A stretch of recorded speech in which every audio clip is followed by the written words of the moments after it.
Historias Vivas es un proyecto de Radio Universidad y la Academia Puertorriqueña de la Historia. Pueden consultar los programas de la serie en las páginas de internet de Radio Universidad y de la Academia Puertorriqueña de la Historia. Además, el video de este programa, suplementado con imágenes y documentos, se encuentra en el canal de YouTube de la Academia Puertorriqueña de la Historia.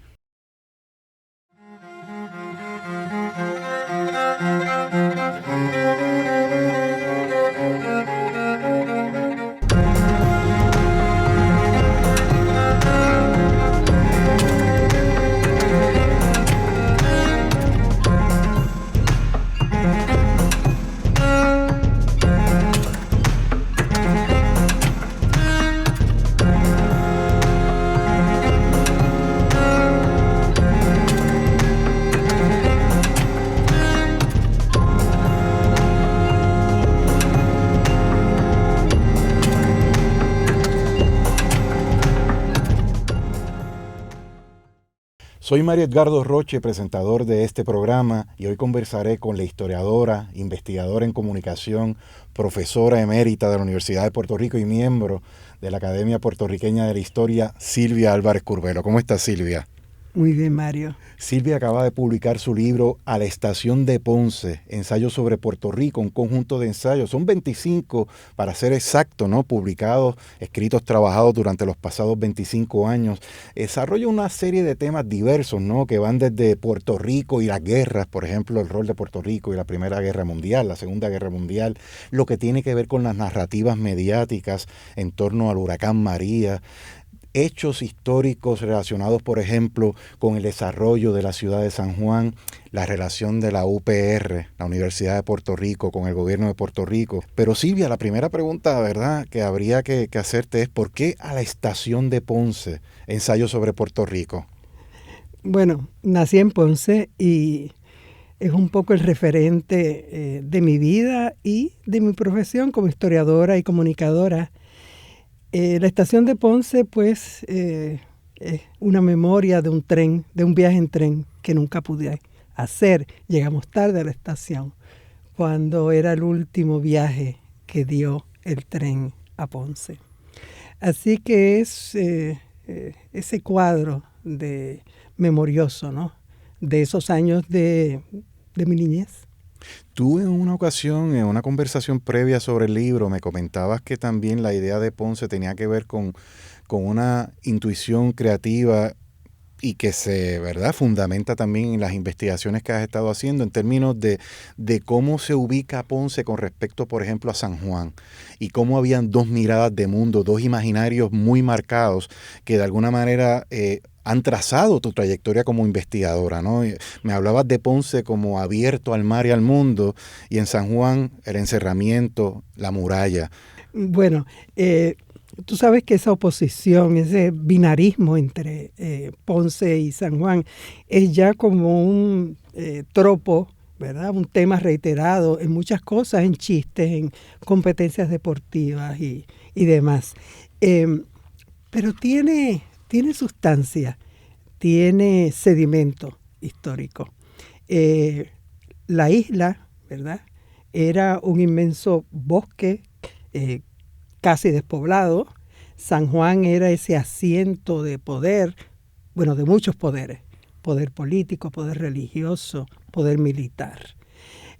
La isla se dedicaba mucho al contrabando, naturalmente, y lo importante era ocultarse, ¿verdad?, de la vigilancia de San Juan.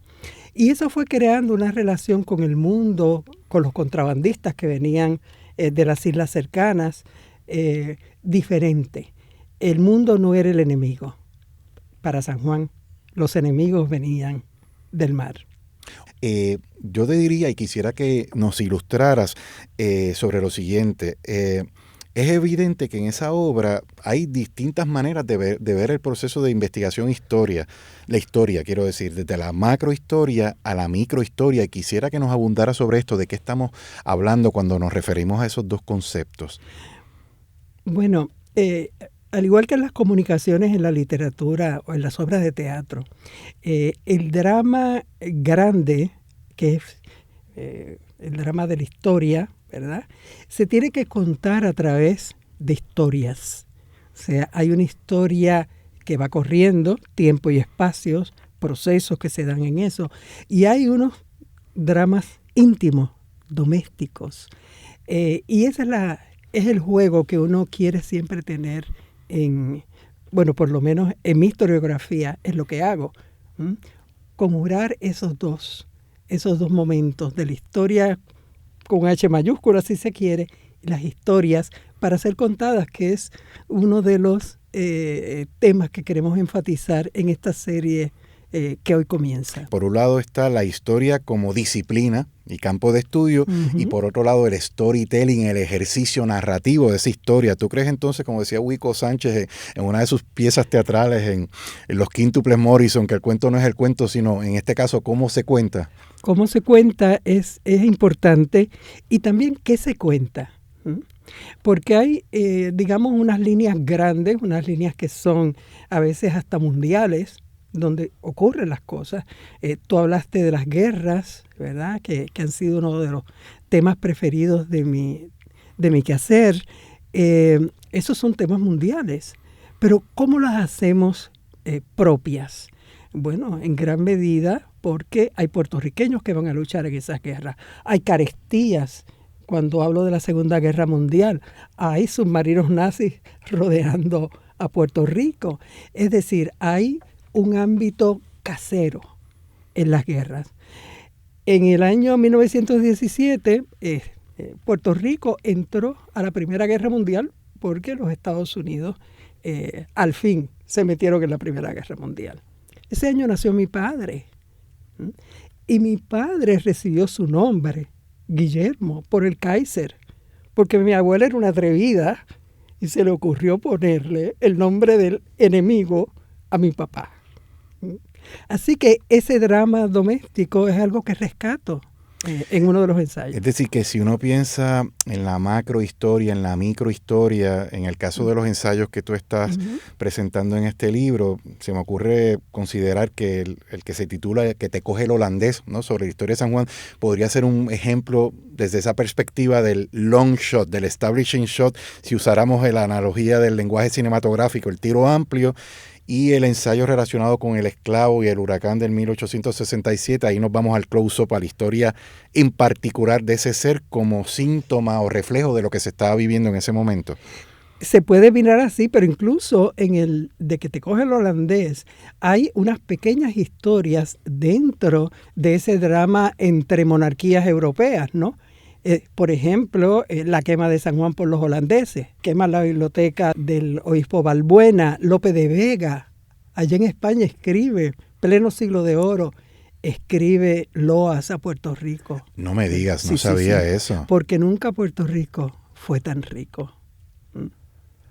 Silvia, decía al principio que este texto, y bueno, por verdad la oportunidad que he tenido y el privilegio de ser tu estudiante, de ser tu colega en la Facultad de Comunicación y de, como me decías tú en una ocasión, ser cómplice en múltiples proyectos e iniciativas, cosa que me honra y que te agradezco. Decía al principio que siempre me ha llamado la atención esa curiosidad por esa diversidad y pluralidad de temas y enfoques. Y quisiera preguntarte, ¿cómo tú intuyes que se ha ido trazando ese camino en términos de áreas de investigación, de maneras de emprender el estudio de un asunto en particular? Bueno, recordando a Walter Mercado, que fue una persona a quien quise mucho y con quien tuve la oportunidad de compartir en escena teatral, Walter pues decía que todo está en los signos, ¿no? Aparte de en el amor, ¿no? Pero también está en los signos. Yo soy Géminis y yo creo que esa diversidad también la pone el destino, ¿no? Géminis pues es el comunicador y el que le interesan muchísimas cosas y a veces a la misma vez. Eso ha sido parte también de mi vida profesional y personal. Yo diría que el mundo para mí nunca es ajeno, parafraseando una conocida referencia. El mundo no es ajeno y no es ajeno a Puerto Rico, aún con la soledad de quizás de 400 años, quizás en los últimos 100 pues hemos estado más engarzados con el mundo. A pesar de esa soledad, del aislamiento, del insularismo del que habla Pedreira, el mundo está ahí. Y a mí siempre me ha interesado ese mundo y el mundo como gran escenario. Oye, estoy seguro que quienes nos están viendo, debe haber alguien ahí preguntándose cómo que Silvia trabajó con Walter Mercado. Tenemos que abrir un brevísimo paréntesis de microhistoria de Silvia Álvarez Curbelo. ¿Cómo fue eso? ¿En qué contexto trabajaron ustedes juntos? Bueno, trabajamos juntos, pero no se completó el trabajo. Y me explico rápidamente. Éramos parte de un elenco de muy buenos actores, digamos, los otros, y actrices. Yo era un aprendiz, un pichón de actriz, que estábamos haciendo Mariana o el Alba, la obra de René Marqués sobre El grito de Lares, y naturalmente sobre Mariana Bracetti. Y Walter Mercado era este joven apuesto, que siempre lo fue, español, que me pretendía. Así que hay una historia amorosa y nada, yo estaba encantadísima de tener a un galán de telenovela pues en el plató. Así que empezamos a ensayar, pero Walter tuvo que dejar la obra por motivos que pues no vienen al caso, ¿no? No fui yo, pero abandonó la obra y entonces ya no pudo estrenar la obra de Marqués con Walter. ¿No te sorprendió el desarrollo y la evolución de la carrera de Walter, la historia de su vida posterior? No, porque era una persona muy inteligente. Era muy inteligente y yo creo que él intuyó los tiempos. Y los tiempos eran para ser astrólogo, para todo esa locura de los 70, porque más o menos ahí empezó y en los 80 pues florece ese Walter Mercado bajo las estrellas. Vaya sorpresa. Oye, Silvia, estabas hablando antes de hacer alusión a Walter, al hecho de tu interés por el mundo y tal. Recuerdo también que en una conversación previa tú hablabas de que en tu casa había muchas revistas de estas Reader's Digest y de que siempre el tema de la guerra fue algo que te convocó. Quisiera que abundara sobre ello. Sí, mi papá conservaba todos los números del Reader's Digest desde que comenzó a comprarlos, ¿no? Y en esa fue el tiempo de la guerra. Y mis primeras lecturas, aparte de las escolares, ¿no?, eran los números del Reader's Digest. Y eran casi todos, pues, narrativas de las batallas más importantes, etc. Así que yo le digo a la gente, yo aprendí primero lo que había pasado en Crimea, ¿verdad? Que ahora, pues, está en la palestra pública por lo de Ucrania, en Crimea, y luego lo que había pasado en Puerto Rico en el siglo XIX, ¿verdad? Porque leía las selecciones de Reader's Digest y me imaginaba estar en esos escenarios de aventuras, ¿no? Cuando, ¿verdad?, uno lee sobre la importancia que tiene la historia, ¿no?, que nos ayuda a entender el presente, ¿verdad?, y qué mejor manera para hacerlo que a través de la comprensión de lo que pasó anteriormente, ¿verdad?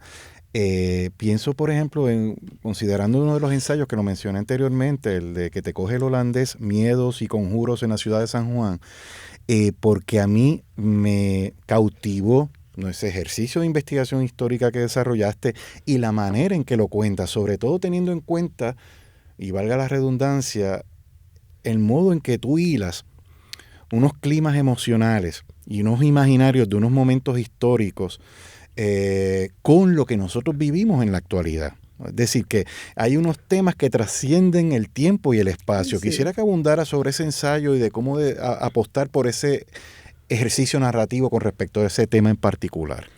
Bueno, hay mucho de eso en otros ensayos también. En ese en particular fue un ejercicio, es un ensayo sobre un ejercicio museográfico que realicé junto a un grupo de excelentes compañeros que se llamó Carimar. Y ese grupo, Aníbal Sepúlveda, Néstor Barreto y Jorge Carbonell, ya fallecido y a quien recuerdo con inmenso cariño, pues acometimos esa tarea de curar la exhibición del Museo de San Juan. Y una de las maneras en que el presente visita el pasado fue rodear esa exhibición de las imágenes del mercado de San Juan, porque ese lugar allí fue muchas cosas. Una de ellas fue el de ser plaza del mercado. Y entonces se encontraron fotografías de eso y aparece el museo se rodeó de ampliaciones gigantescas de las personas que allí estaban. ¿Por qué? Porque los museos suelen ser, ya no tanto porque ha cambiado toda la visión museográfica para bien, lugares donde protagonizaban las grandes figuras conocidas, no tan solo los autores de pinturas, etcétera, sino los protagonistas de sus pinturas. Y aquí estábamos rodeados en ese museo de la gente. Eso es parte de nuestro interés actual, muy presente, de recoger los procesos inclusivamente, donde las voces sean múltiples, las voces de los que mandaban, las voces de los que obedecían, de los que resistían, como el esclavo. El esclavo no habla en El huracán y el esclavo, pero está allí y hay que notar su silencio, ¿verdad? Que es muy elocuente, como suelen ser los silencios históricos. ¿Qué tú opinas sobre la enseñanza de la historia en Puerto Rico actualmente? ¿Qué conoces sobre las estrategias que se están llevando a cabo? Porque hace unos meses atrás tuve la oportunidad de participar en un evento sobre ese asunto y pues se hablaba de muchas asignaturas pendientes con respecto a cómo enamorar a los estudiantes y hacerles ver la pertinencia y la importancia de conocer la historia. ¿Qué valoración tú has hecho, si alguna, sobre ese tema? Bueno, es un tema que nos preocupa mucho y a la Academia Puertorriqueña de la Historia le preocupa sobremanera y estamos trabajando en torno a eso, junto con otros académicos e instituciones muy preocupadas y concernidas. En Estados Unidos está pasando igual, en Europa está pasando igual. La historia está recibiendo, puñetazos, pero jabs, de izquierda y derecha. Y los recursos asignados a los departamentos de historia están menguando. En nuestra universidad también, ¿verdad? En la Universidad de Puerto Rico y en muchas de las universidades del país. Hay la presunción de que a la gente no le interesa la historia. Pero como pensamos en esta serie, cuando se concibe esta serie, hay que hacer de la historia algo para ser contado. Que enamore por el ejercicio de buscar o de recuperar las huellas y también por el ejercicio de contarla y contarla bien. Y yo me atrevo a añadir también porque nos brinda unos marcos de referencia que nos pueden ayudar a bregar con los problemas sociales actuales y a ejercer como ciudadanos cabalmente, ¿no te parece? Sí, y para imaginar otros futuros, porque siempre ha habido futuros que los historiadores a lo largo y que las personas, las sociedades, construyen a lo largo de los siglos. ¿Cuáles eran los futuros para alguien en el siglo XVIII en Puerto Rico, que se aventuraba a crear nuevos pueblos, ¿verdad? A la mitad del siglo se crearon numerosos pueblos en Puerto Rico, en la montaña, porque se empezaba esa conquista de la montaña. ¿Qué pensaban? ¿Cuál era el futuro que ellos veían? Y eso para mí, buscar los futuros en el pasado, de eso es que están hechas las utopías. Silvia, uno de los ensayos que más me conmovió, me cautivó y me despertó mucha admiración en el modo en que emprendiste el tema fue el titulado El Castillo y la Torre, la Universidad del País y las feudalidades de la modernización de Puerto Rico, porque tú pones a dialogar dos visiones sobre esa institución, dos visiones que tenían que ver con el momento histórico en el que estaba desarrollándose una modernidad en nuestro país y en el cual en ese momento la UPR tenía un rol importantísimo. Entonces podíamos tener, si pensáramos esto desde la microhistoria, los personajes en particular, por un lado a Luis Muñoz Marín, por el otro lado a don Jaime Benítez. ¿Este fue uno de los más difíciles que te resultó trabajar? Bueno, difícil no, porque me encantaba el tema. Bueno, todos los temas son difíciles en cierta medida, porque uno está guardando, o sea, muchas cosas y criterios que tiene que observar, etcétera. Pero fue una investigación larga, pero una investigación que gocé increíblemente. 2 personas, cual caballeros medievales, cada uno en la torre, otro en la fortaleza, o sea, y por eso las feudalidades del poder, con sus respectivas armas, ¿verdad? Y estandartes. Pues se van a enfrentar en su visión no solo de la universidad, sino también de Puerto Rico. Y también eran 2 egos muy grandes, 2 personalidades, como dirían en inglés, bigger than life los 2. Así que es como si fuese una película llevada a cabo con referencia de la Edad Media, ¿no? Es que leyéndolo, el sentimiento que me despertó a mí también fue el de una universidad que ya no existe. Una universidad en la cual había una explosión de creatividad y de producción intelectual que uno quisiera o le hubiera encantado haber estado allí. Pasando a otro de los ensayos y de los temas, porque como decía al principio y he reiterado, aquí hay una pluralidad de asuntos y de enfoques. Hay un ensayo sobre la figura de Marisol Malaret y su regreso a Puerto Rico una vez ella gana el premio de Miss Universo, y entonces establece esos contextos y ese contexto histórico en el que esto ocurre. Y obviamente aquí hay una mirada que a mí me evoca también los estudios culturales desde el punto de vista de la comunicación. Uh-huh. ¿Cómo fue que te surgió la idea de meterle mano a ese tema?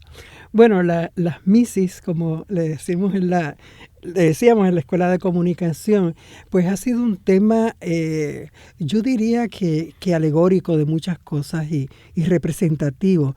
El lugar que ocupaban, quizás ahora no tanto, pero en un momento dado, esos concursos de belleza, ¿no?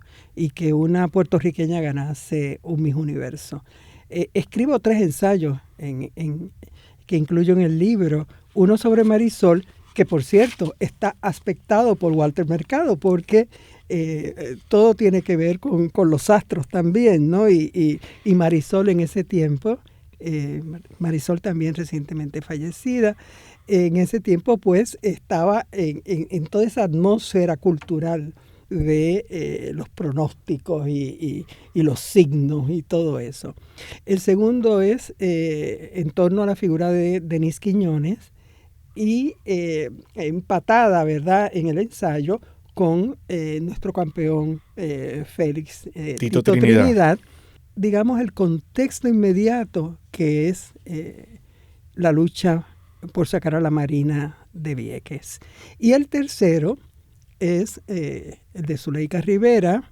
Pienso en el ensayo, viniendo por la avenida Gándara y oyendo a un comentarista radial, todavía analista en una de las grandes emisoras, decir de Zuleika, porque él estaba mortificado porque iban a parar el tráfico en ciertas calles porque llegaba Zuleika de vuelta a Puerto Rico,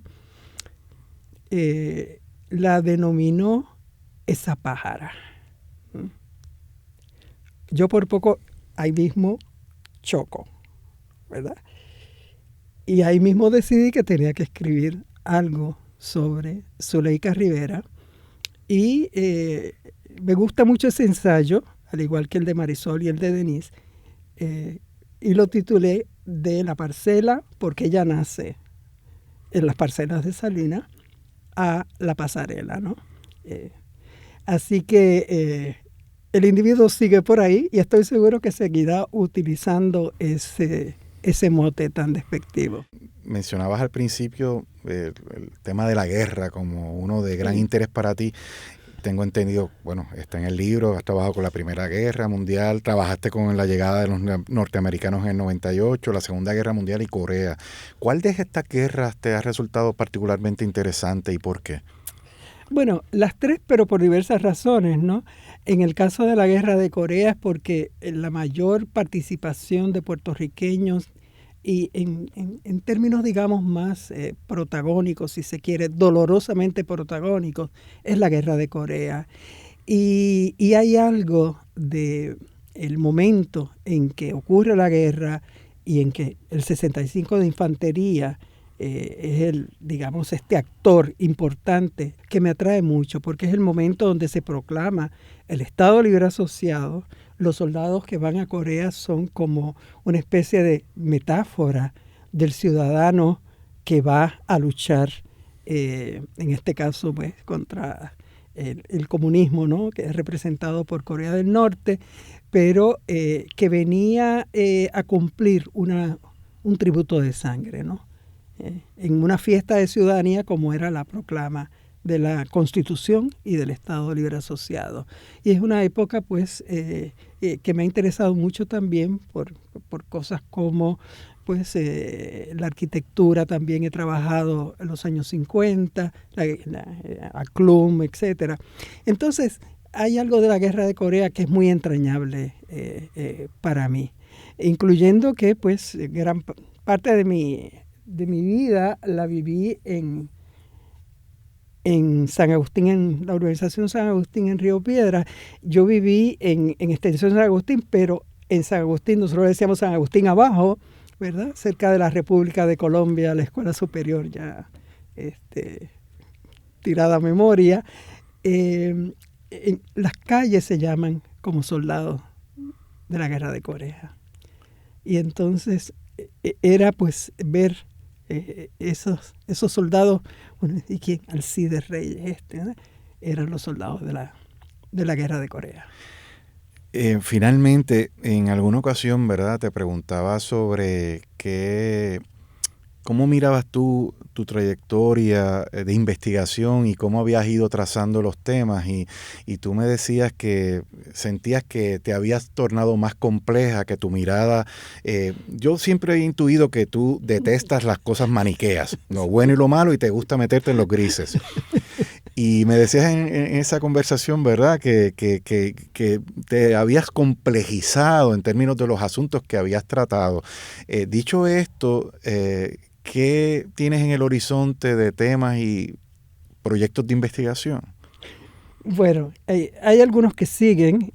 Estoy trabajando una presentación sobre la esclavitud, más bien sobre representaciones discursivas de la gente de color, y utilizo gente de color porque era una forma de dirigirse, ¿verdad?, a las personas afrodescendientes en Puerto Rico por mucho tiempo, y todavía algunas personas utilizan esa manera, ¿no? Yo lo utilizo históricamente, o sea, situado históricamente. Estoy trabajando en eso, y hay algo que quiero ya mismo meterle mano, porque son las cosas que uno pospone y pospone. A mí me interesa mucho los años 30, sobre todo la seducción fascista, ¿verdad? Y es un tema que hay un par de libros que han salido recientemente en torno a ese fenómeno y que tocan a Puerto Rico. Y yo quiero participar, o sea, quiero meterme en esas voces que están trabajando el fascismo en Puerto Rico. La seducción fascista, dijiste eso, y de pronto no tenía que irme a los 30. ¿No sí es lo que estamos viviendo ahora? Sí, es que hay las seducciones, tú sabes que son eternas. ¿Ah? Son eternas desde cierta manzana. Gracias, Silvia Álvarez Curbelo. Amigos, esto fue Historias Vivas.